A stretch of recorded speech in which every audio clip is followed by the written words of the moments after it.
right, Spring. Well, back-to-back snooze fests, and I'm gonna assume there's another one awaiting us tomorrow as the Avs prepare to take on, or the Avs, should I call them the Colorado Eagles, prepare to take on I the Anaheim wish. Ducks. That is that's essentially what has happened in tonight's game. It was 5-3 up until moments ago. Brock Nelson scores his second of the game, his 26th of the year, to make this thing 5-4. So with a minute 36, the Avs are still technically alive in this one, a game that, well, it means nothing.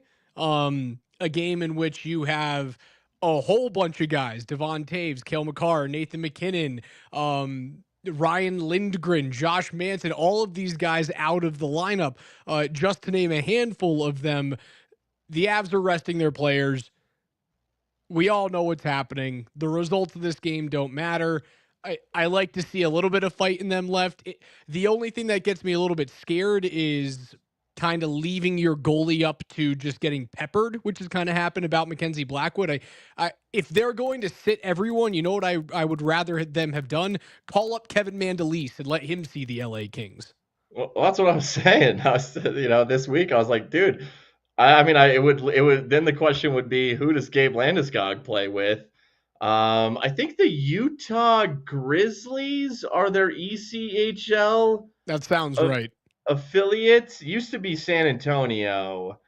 I believe it's the Utah Grizzlies now. I guess you call up the Grizzlies to the Eagles, and then you call up the Eagles to the Avs. Okay, so the Avalanche, they were contractually obligated to play a hockey game today. Now, look, I appreciate the fight. I really do. They get down 2-0, 7 minutes and 14 seconds into this game. Then they get a 5-on-3 goal. Hey, that 5-on-3 actually looked better than some of the 5-on-3s that the Avs have had when they have McKinnon, Makar. They haven't scored on a lot of those recently, but here with Brock Nelson, with Valeri Nichushkin, Charlie Coyle, Marty Natchez, they actually get a 5-on-3 goal. Then Nichushkin gets a goal. Nice play by Lehkonen behind the net. Oh, speaking of Lehkonen, dude, first shot on goal of the game for Colorado. Is it Malinsky who sets up Lehkonen? But Lehkonen gets a one-time look, and he has Darcy Kemper beat, but he puts it right in the middle of the net. Lecky's snake bitten right now. He But is. the good news is, and I say snake bitten, he puts that thing too middle of the net. He had an open left side of that net that he needs to hit. Good news is for Artturi Lehkonen, he's had a lot of close calls of late. He is a playoff machine. He's a golden goal scoring machine in the playoffs. So Lecky's due at the exact right time where he shines the most, and that is the playoffs. But yeah, I do like the fight from Colorado. They have nothing to play for. Sam Malinsky has a good game overall. He's kind of responsible a little bit for the Kevin Fiala goal. That looks like that's going to be the game-winning goal in this one. Nichushkin with a good checking play to kind of win that puck. I like the fight. I do. And if you're the LA Kings, it's honestly a little embarrassing that you're only going to win this game by one goal, save for a possible empty net goal. Well, it's not like LA is completely healthy or playing with a full deck of cards. Joel Edmondson, Drew Doughty, Tanner Jeannot, Trevor Lewis all not playing in this hockey game. It's certainly a far cry from Cale Makar and Nathan McKinnon and Devon Taves, all of those guys who are decidedly sitting out. And again, I'm assuming that those guys are going back up to Loveland this evening when the Colorado Eagles play their second of a back-to-back against the Henderson Silver Knights. And what we talked about yesterday when I was in Vegas, Spring, was I would have been shocked if the Avs allowed Gabriel Landeskog or wanted him to play in back-to-back games, as now there is an official final at Crypto.com Arena. Avs fall to LA by a score of 5-4. They'll take on the Ducks in game 82 tomorrow. Gabe is playing. He's playing again tonight. He is expected to play and is in the lineup for the Eagles. So I think the rest of those guys who did not make the trip to Southern California, they're going to be right back up there at Blue Arena, hanging out and having a couple of beers and watching their buddy play professional hockey again. Yeah, we talked about it a little last night, and I don't think I was quite clear enough, and I want to be clear right here. It is the best thing that they are going to the Eagles game instead of going to Southern California. I mean, after Gabe Landeskog, who hasn't played in 3 years for the Avs, I mean, McKinnon, Makar, Taves, those are your next three leaders Hmm. on the team. And they're also three of your best players. Certainly McKinnon and Makar and Taves is right up there. They should go watch Gabe. There is absolutely zero need for them to be in Southern California right now. So I love that they're in Loveland, Colorado. I hope they're back there tonight. If they're not there tonight, I wouldn't begrudge them. But what else are you going to do? You're pros. Nathan McKinnon loves this game. His diet says as much. I think his Call of Duty days are behind him. His Fortnite days are behind him. He's not Sure. he's not getting put in the game like Sabrina Carpenter. Although it'd be funny to see Nathan McKinnon in a video game. So go back up to Loveland. And okay, like earlier this week, I kind of was expecting Gabe to play in both these games because that was the word was that, it was going to be a 2 to 3 game conditioning assignment. And then I think, midweek we heard Friday and Saturday night. And then obviously you look at the ticket prices for last night and tonight because I was actually kind of looking at tickets for tonight. Ultimately, I will not be going to that game, but they were inflating for Saturday night as well. Would have been a little bit of a kick in the nuts if you got Saturday night's tickets and Gabe wasn't playing. But sure, it's a great sign. I mean, it's a great sign. And look, I've been ever since the interview blitz, the media blitz, talking to Peter Baugh, the Athletic, the sit down with Kyle Keefe, straight ahead of the debut of his documentary, which was the subsequent Sunday. And the Spit and Chicklets interview. That was my first red siren. Wee wee. Holy shit. He might be coming back. And now here we are, and there felt like there was a lot of hesitation last night of let's take it slow, this and that. But he wants to come back. And he's playing tonight, folks. He's playing in the playoffs, and I thought he looked good last night. Did he look like prime A+ Gabe? No, but he looked like an NHL player last night. I'll say that. Yeah, I definitely think that he looked like he can play the game. I don't know what that means for 82 games in a year. I don't know what that means for a 20 to 26 game playoff run. I have no idea what it's going to look like. It'll certainly be different when he goes up against Dallas, a team like I think the other thing you saw last night about the AHL game is honestly, if you're anyone on Henderson, like no one wants to take a run at him. No one wants to go into that corner and be the one dude that ruins the best feel good story of the year in the National Hockey League. Like, you don't want to be that guy that goes out of his way and he goes knee on knee. Now, when it comes to the Stanley Cup playoffs, all bets are off. I'm not saying that like Dallas is going to be going out of their way to target Gabriel Landeskog's knee, but what they certainly won't do is shy away from playing him as if he's any other player. And where is Gabe most effective? In the most physical parts of the ice, in the corners, in front of net. I don't think that they will end up targeting a knee. Like I don't think there's a Matt Cook situation happening in round one. But Dallas is physical and Gabe plays physical, so that's going to be the biggest test for him. I don't know if he's going to see that against Henderson tonight. I really don't expect it. No, he won't. I mean, it's the AHL. And, speaking of the Malinsky bomb, could you imagine Sam Malinsky in the AHL? I ain't seen no shot like that last night. Right. And that's Sam freaking Malinsky, who was playing in the AHL not too long ago. He's better than that. He's better than that. He does not belong in that league. He belongs in this league, the NHL. There were no bombs going top shelf like that from even a third pair D at the NHL level, Okay, so the physical and here I'll bring this comment up here because obviously the first name that crosses my mind is Jamie Benn, and he will do what he will do. But a couple things there. Number one, Gabe Landeskog is a very smart player, and I saw that a lot last night. He's very positionally sound. He's very aware. He doesn't put himself in dangerous and bad situations. Keep in mind that the injury that knocked him out for 3 years was a complete and total fluke, an errant escape by Cale Makar. It wasn't a hit. It wasn't anything like that. Gabe doesn't really take bad hits. He's such a smart player. And, okay, look, whether it's Jamie Benn or any player like that, I get it. But if your goal in this series, in this Dallas Colorado series, is to target Gabe Landeskog, I tell you what, mentally, you've already lost. You have lost the plot. If that is your goal, to target a guy who's going to get somewhere between 10 to 15 minutes a night. Okay, so if that's your goal, is to muck it up with Gabe, go for it. You have lost your focus and you will lose this series. Now, if the Stars do decide to do that, we'll see who steps up. Maybe Gabe himself.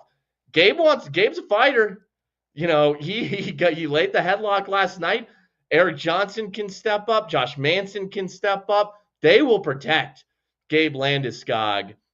Um, yeah, I'm not concerned. I think that Gabe, especially as a fourth, third liner, not playing that 20 or so minutes or night, I think it'll protect him here in this first round series. Yeah, I find myself not worrying about I find myself not worrying about the physical nature of the game when it comes to his knee. I get nervous about the what happens in game 6. What happens in round 2, halfway through round 2, game 3 or 4 when you're on inevitably the 12th, 13th, 14th game of this playoff run. What happens then? And that is the main reason why I would expect that the Avs are having him test this on back-to-back nights. So not only is it okay, we know you can play hockey, right? We know you can play and you can play at a professional level. Now what can you do on short rest? What does your need look like? How does it respond on short rest? Because that was the big thing about this comeback was you saw him skating one day and then you never saw him for 2.5 weeks. Then you saw him again, then you wouldn't see him for another 3 weeks because the knee wouldn't respond well. It's responded well enough to give him a chance to play in back-to-back games, and I think that's a massive step forward. I can't wait to see it, dude. I really can't. Again, no other team is getting that type of player back at this time. No other team is getting that type of emotional boost back at this time. Maybe you can point to the Florida Panthers and Matthew Tkachuk, but certainly from an emotional standpoint, it doesn't hold a candle to what Gabriel means to the Avs at this point in his career and this point in the Stanley Cup playoff run. Spring, we're a very predictable result away from finalizing and etching it in stone that Colorado and Dallas is the first round matchup. All it takes is for tonight against the Chicago Blackhawks for the Jets to garner a single point. That's all it takes. Yeah, that's what we're gonna get. And one more thing on, if the Stars or anyone else wants to be physical with Gabe Landeskog at the NHL level, it would be terrible for the league. Gabe Landeskog's comeback story is amazing for the league, for the Yep. sport, and Gabe has got to be one of the most respected individuals in this sport. And this comeback story, what the mental toll it took on him and the class and grace that he handled it with, not letting us see the down moments until here now at the very end, before the comeback. It would just be an absolute shame if some goon went into business essentially for himself. I mean, you saw today, this was a pointless hockey game for Colorado, but it meant something to the Kings. But guess what? Shout out to LA. They didn't play a dirty game. They just play. And you saw this mostly up and down the Four Nations. Sands for a couple moments. My concern about the Four Nations was, someone's going to get hurt. But when you're playing a clean, respectable style of hockey, you are unlikely to get hurt. So it would be disrespectful to the sport, honestly, to do something out of character to one of the most respected individuals in the sport and the journey and the story he's been through. So I would hope better of that from the Jamie Benns of the world and etc. And this has been a ramp up for Gabe Landeskog, So we'll take it game by game. We still will. We'll see how his knee feels after tonight. I expect it to feel well. I expect him to play game 1 in Dallas. Then we'll see how he feels after game 1 in Dallas. It's not like he's going 0 to 60 here with these Eagles games. He's been practicing at a higher speed of late, and I would venture to guess he started going harder behind the scenes than those nonchalant skates that we would see in the weeks leading up to the higher level skates when he really joined practice. This has probably been several months in the making. I actually think that this is a timeline that he's been preparing for, and he's maybe a tick further along than we're thinking. Oh, he just played his first pro game in 3 years last night. This has been a months long buildup. Let's also be very, very clear, open, and honest about what's happening in terms of long-term injured reserve here, guys. I'm not saying this is a conspiracy theory. Sure, this is a little bit of conjecture. There's a reason why he's playing his first professional hockey games on April 11 and April 12 of the NHL slash AHL season. Yes, does it coincide pretty well with the timeline of Gabe getting better and back to full health? Yes, it does. Um, I would assume that Gabe was probably ready to play professional hockey maybe a couple weeks ago, maybe a month ago. He was probably ready to do that. The issue is, if he was ready to do that and they let it known to everyone else out there that he was ready to do that, the Avs are like that, non-cap compliant. And then there's a huge issue. So it ends up being really good, not only for the team, it ends up being good for Gabe because then you don't rush that back. If you feel like you're ready to go, you're not jumping into it and maybe jumping the gun by a week, 2 weeks, a month. It gives you the opportunity to feel, all right, I'm ready to do this. I can continue to strengthen it up. I can go really, really hard, at least compared to what I've done the last 3 years at practice, and then see what my knee does the very next day. It gave him runway. It also coincides with the Avs had to give him runway because if they didn't, they could not field a cap compliant hockey team. No, even with his ramp up, and who knows entirely how long back this goes. And I'm with you. I think he probably could have played a month or so ago. And But we it don't just know that, right? We're not his doctors. We're sure not we part of don't his know. PT staff. We don't know for sure. But the timing tells you that. Is this the same thing as Nikita Kucherov? No, it's No, not. This is no. this is a very, very unique situation. I'm not saying that the Avs like, oh yeah, this was a long 3-year game. Like, oh no, he could have played last year. No, fuck that. That's nonsense. It coincides at the right time. Like it, and I think we would be remiss not to mention that. Okay. Let me say this first, and this isn't even my main point, but just to get this out of the way, in terms of any cap circumventing, just on a base level, okay, as I had said just a few minutes ago, this is Gabe fucking Landeskog. He is an A+ human being who has been out for 3 years. Okay, shut up. All right, shut up. You give this man every single benefit of the doubt. And if there was ever a situation to circumvent the cap and to just say, whatever, Take it this, easy, have another month. show some respect to this man. You do what you need to do. And if we got to circumvent the cap for a month because you maybe, and we're just saying maybe, could have played in March, then you tip your cap to the individual and you just say, dude, I wouldn't wish what you just went through on my worst enemy. So if we got to circumvent the cap for a month, then so be it, Yeah, okay? you guys get what I'm saying. Like this isn't Mark Stone. You understand where I'm going here. I'm not trying to call off Bryson DeChambeau just made an absolute bomb on 18 to get to -10 from off the green. Oh man, what a putt from DeChambeau. You guys get what I'm saying here, right? Like eh, I'm not calling either one of them liars. I'm just saying the No, there's no timelines match line up here. really well. And look, the time, like, we're talking a month or so, maybe. We're speculating a little bit here, okay? Maybe. It could be a couple, maybe. But some Or of the evidence could be just that, Gabe, he appears ready to go, and the knee responded well, and he's playing on a back-to-back, and so, there has been a ramp-up, as we said, right. okay? The other thing with the AHL too is that in terms of timelines matching up, the the 3-game loan or the 10-day loan, as it's looked at in the CBA, that also had to be timed up perfectly. So, like, even if he was able to play a week ago or 2 weeks ago, and the NHL okays that 3-day loan, and then you have to resubmit the player's health and evaluation to the league office. And if the league office goes, we just watched him play 3 games in the American League, you have 2 more hockey games left in the regular season, you then become you're not cap compliant at that point. All of these things had to coincide at the same time. So I'm just saying, is it all coincidence? Well, look, and hey, here's the other thing. Look, the LTIR rules are the LTIR rules, and every single team is allowed to utilize them.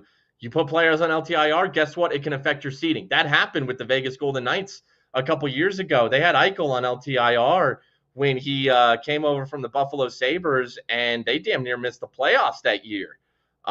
So, look, you take advantage of every advantage that you can utilize when especially when you're dealing with such a unique situation. And another reason to keep him on LTIR through the entire regular season and debut him in the playoffs is you want to keep your options open if you're Colorado.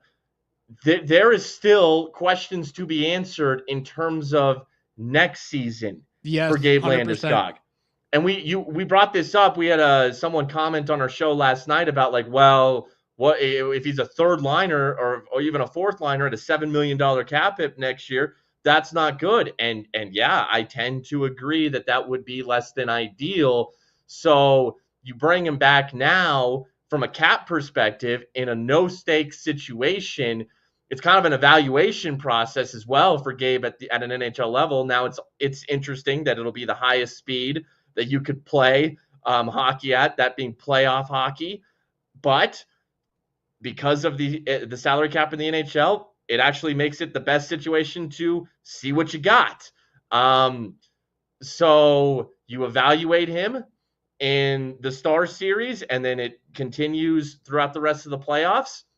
And then they will decide, for example, whether or not they want to extend Brock Nelson, who is a $6 million cap hit on an expiring contract, which is a very similar number to Gabe's $7 million.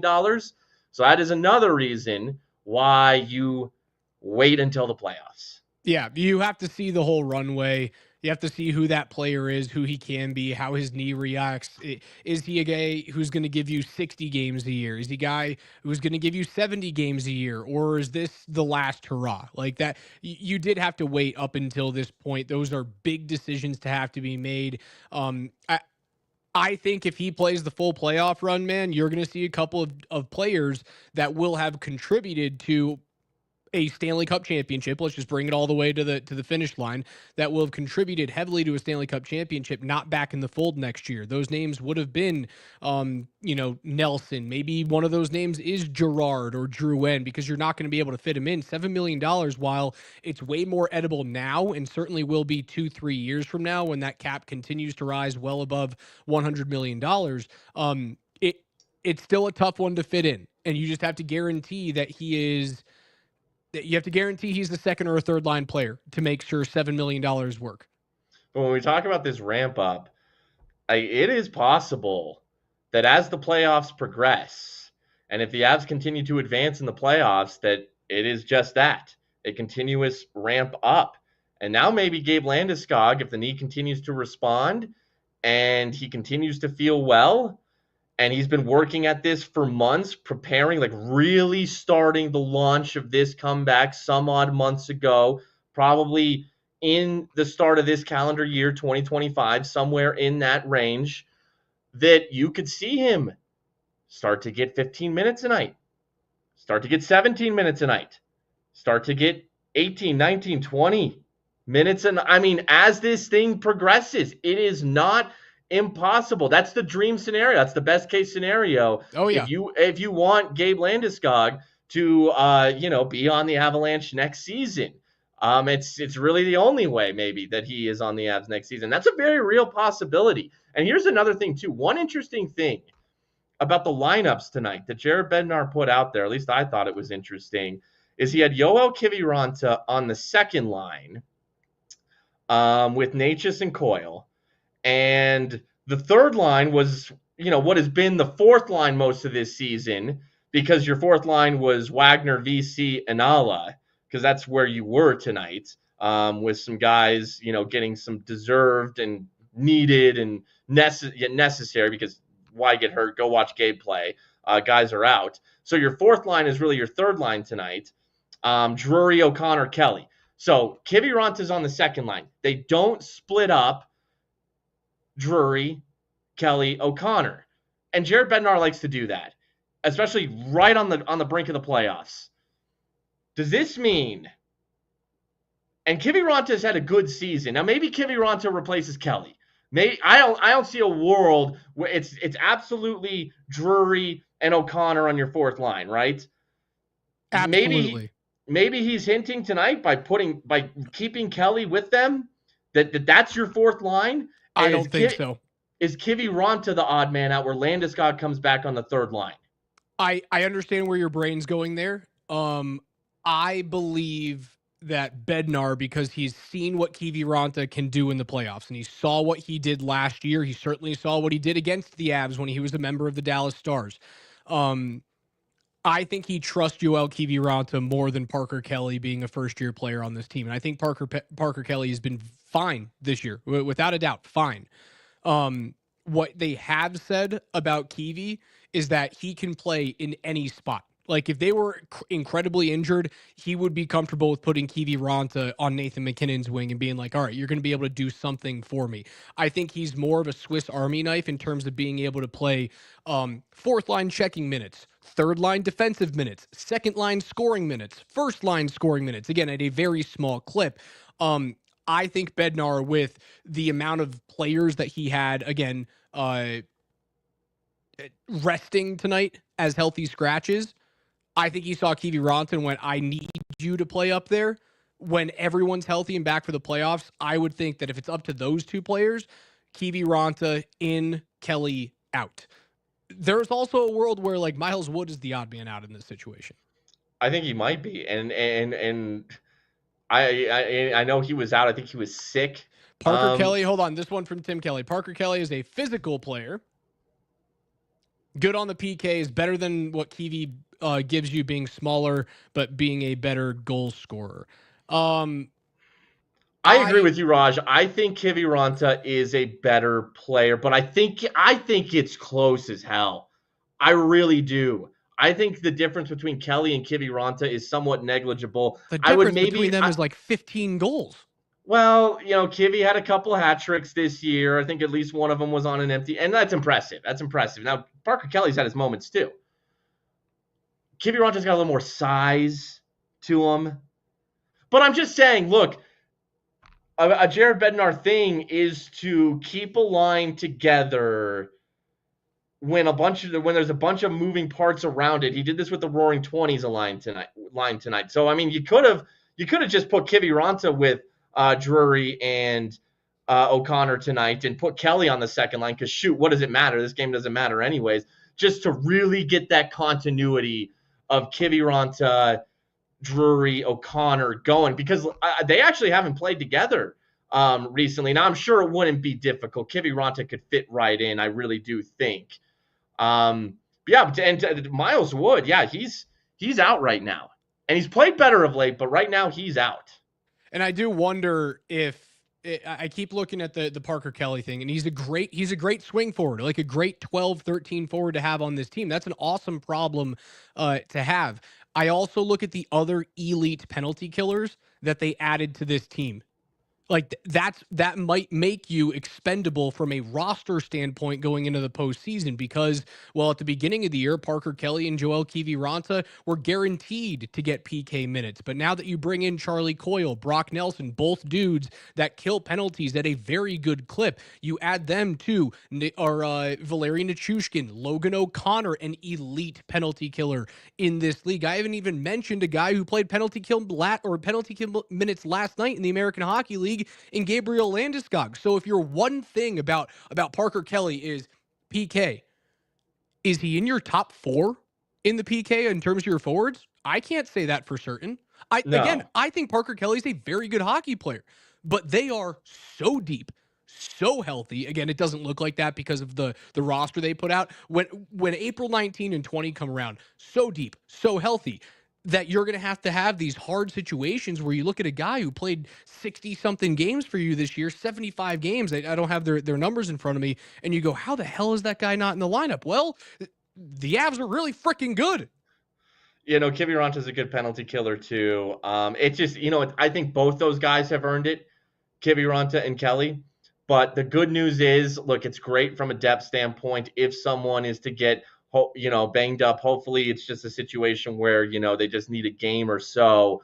But to have a Kelly or a Kiviranta and a Miles Wood in the chamber, if needed, like that's depth.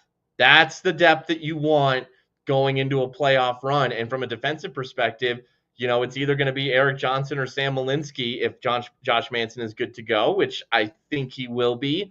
It'll be either Malinsky or Johnson as your 7th D who's out, but both those guys have played well of late. It sucks that one of them would have to sit the pine, but from a depth perspective, should you need to bring someone in due to injury or whatever, from a roster building, from a Chris McFarland standpoint, I mean, you want playoff depth, they have playoff depth. Without a doubt. All right, Spring. Final thoughts on it. I don't even have any thoughts on tonight's game. I really don't. Maybe final parting thoughts about what you want to see on YouTube from Gabe tonight. How about a goal? I was about to be like, let's talk about the No, LA I'm done. Kings game. Fuck no. I'm done. Nah. There's literally no reason. What was even worse about that game was like the Kings had something to play for, holding off the Oilers and like an outside shot, I think, catching the Knights for the 1 seed, but really more so holding the Oilers off so that they have home ice in that Kings Oilers series. By the way, Matthias Ekholm out for the rest of the season. Oilers are not going back to the Stanley Cup Finals. No, they're not. That is not happening. Calvin Pickard is our goalie right now. I don't know what Stuart Skinner's status is, but yikes. No, he's a disaster too. Like it's not like I don't think Edmonton's doing it because Edmonton's not healthy. McDavid's back, but he's not completely healthy. Leon Draisaitl has been battling injury all season long, even though he's going to finish second in the Hart Trophy voting this year. I think Edmonton is in big trouble, and I think this is the year that LA gets that monkey off their back. That the Kings play Edmonton in round 1. They're at home. They're the best home team in the National Hockey League. Darcy Kemper is playing his best hockey since he won a cup here with the Avs in 22. I think that's what happens is they get bounced in the first round. It's a long season for them, a short off season after going to Game 7 of the Cup final. I thought they were the scariest team in the National Hockey League 3 months ago, and then they started getting injured. Yep. Yeah, injuries suck, and that was my concern about today's game. Like I'm just holding my breath because it was entirely pointless for the Avs.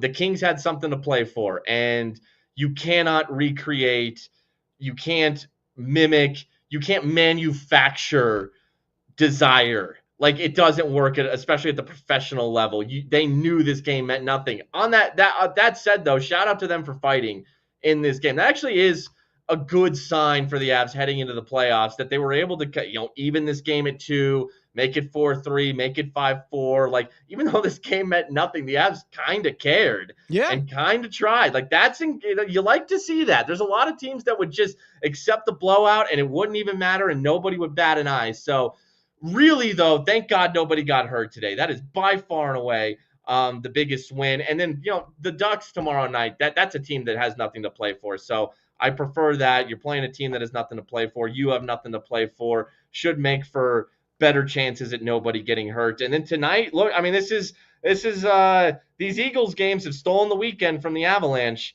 And man, if Gabe were to score tonight, look out.